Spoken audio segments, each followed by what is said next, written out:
इथे युबीटीचे काही कार्यकर्ता आणि शिंदे गटाचे कार्यकर्ता देखील पक्ष प्रवेश करण्यात आलेला काय सांगतात?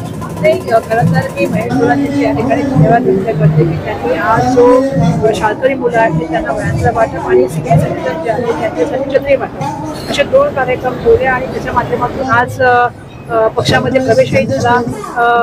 उद्धव बाळासाहेब ठाकरे या गटातले काही जे आहेत ते पदाधिकारी आले आणि एकनाथ शिंदे यांच्या शिवसेनेमध्ये सुद्धा काही पदाधिकारी आलेले आहेत. काल सुद्धा आमच्याकडे जे आहे ते समाजवादी पक्षाचे पदाधिकाऱ्यांनी काल मुंबई ऑफिसमध्ये प्रवेश घेतलेला आहे.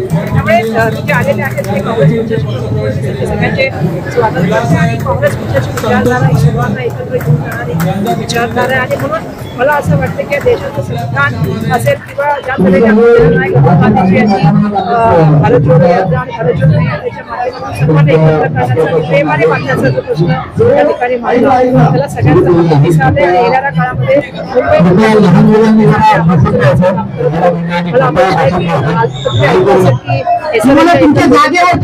की प्रमाणामध्ये तिथले लोक सांगत होते की ते पाणी नाही, रस्ता नाही, सुविधा नाही, असेसमेंट टॅक्स दिलेला नाही आणि जबरदस्तीने त्यांना त्या ठिकाणी चाव्या पण दिल्या आणि पुन्हा ठोक पण टाकल्या खासदार इलेक्शनच्या पूर्वी. त्यामुळे मला असं वाटतं की आज मुंबई का निर्मूलनाचा प्रश्न आहे त्याच्यावर मुंबई सातत्याने आवाज उचलण्याचं काम करतोय. आम्ही महायुती मस्त आणि मुंबईकर मात्र त्रस्त या अभियानाखाली सातत्याने मुंबईमधल्या भ्रष्टाचाराचे मुंबई महानगरपालिकाच्या भ्रष्टाचाराचे मुद्दे आम्ही समोर आणतो. हॉस्पिटलच्या व्हिजिट होऊन कशा आपल्या आरोग्याचं व्यवस्थापन याच्याबद्दल सातत्याने आम्ही बोलत आहोत. त्यामुळे मला अपेक्षा आहे की जनमानसांना माहिती आहे की आज मुंबईच्या प्रश्नाबद्दल बोलणारा पक्ष म्हणून काँग्रेस पक्ष आहे. आज मुंबईच्या मोठ्या जमिनी ज्या आहेत त्या अदानीने देण्याचं काम चाललेलं आहे. मुफ्तमध्ये त्या जमिनी त्यांना देण्यात आलेल्या आहेत. कोणत्याही मुंबईतल्या युवकाला किंवा मुंबईमध्ये एखाद्या नागरिकांना कुठल्याही तऱ्हेचं लोन माफ होत नाही. कुठल्याही जमीन जी आहे ते भाग केलेली ते मिळत नाही. म्हणून एका मोठ्या व्यापाऱ्याला लोन माफ मिळतात, जमिनी पण मध्ये मिळतात आणि त्याच्याबरोबर पण सर्वसामान्य मुंबईकरांना त्रास सांगता आज रस्त्याचं व्यवस्थापन नाही. मोठ्या प्रमाणामध्ये जे आहे वाहतूक चुकीची झालेली आहे. आपण बघितलं पोस्टल रोड मुंबईकरांना खूप मोठ्या प्रमाणामध्ये प्रश्न पडलाय की मुंबईकरांनी जो कामाचा पैसा मुंबई महानगरपालिकेने कर्जोडपणे दिला तो गेला. आज मुंबई महानगरपालिकेच्या हॉस्पिटलमध्ये फोन करतो खूप साऱ्या म्हणतात की आपल्या काही म्हणतात सोनोग्राफी मशीन चालू नाही, MRI मशीन आहेत पण ते प्रायव्हेट माणसाला दिलेल्या 6-6 महिन्याची वेटिंग लिस्ट आहे. पेशंट काही ठिकाणी त्यामुळे दिसतं की कुठले पण मिळत नाही 2-3 दिवस. जर अशी परिस्थिती असेल आणि 6-6, 7-7 महिने फक्त रेट कॉन्ट्रॅक्टमध्ये त्या ठिकाणी औषधाचे दर ठरवत असतील म्हणून आरोग्याच्या ठिकाणी जे आहे ते लोकांना मेडिसिन मिळत नसेल तर आपण काय अपेक्षा करतो? आज महाराष्ट्र काँग्रेस कमिटी सहकार विभाग यांच्या वतीने आज आपण हा छत्री वाटप तसेच शालेय विद्यार्थ्यांसाठी मोफत वह्या वाटपचा कार्यक्रम ठेवलेला आहे. वॉर्ड क्रमांक 3 सर्व रहिवाशांनी तिथे भरभरून प्रतिसाद दिलेला आहे. या कार्यक्रमासाठी उपस्थित माननीय वर्षाताई गायकवाड खासदार व तसेच मुंबई अध्यक्षा या उपस्थित होत्या. तसेच आमच्या सहकार विभागाच्या अध्यक्षा माननीय शुभांगीताई शेरेकर या सुद्धा उपस्थित होत्या.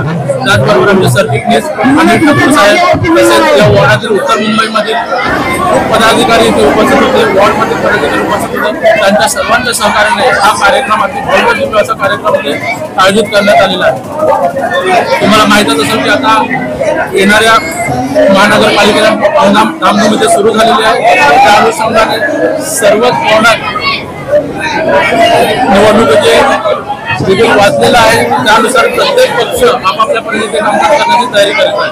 त्याच अनुषंगाने आज आपण दरवर्षीप्रमाणे छत्री वाटप तसेच मोफत वह्या वाटप कार्यक्रम तिथे आयोजित केलेला आहे व असाच समाजसेवेचा वसा आम्ही व आमच्या कार्यकर्त्यांनी दरवर्षी जसं साजरा करतो त्याचप्रमाणे याही वर्ष साजरा केलेला व यापुढे लोकांच्या सेवेसाठी जसे आम्ही सदैव उभे असतो, रात्र असो दिवस आम्ही लोकांच्या सेवेसाठी आहोत.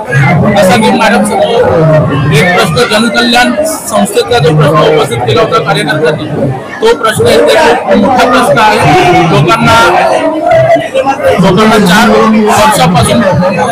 4 वर्षापासून भाडं मिळालेलं नाहीये. तसेच लोकांना घरं सुद्धा मिळालेलं नाही. जे पात्र आहेत त्यांना घरं नाहीत, अपात्र लोकांना घरं दिलेली.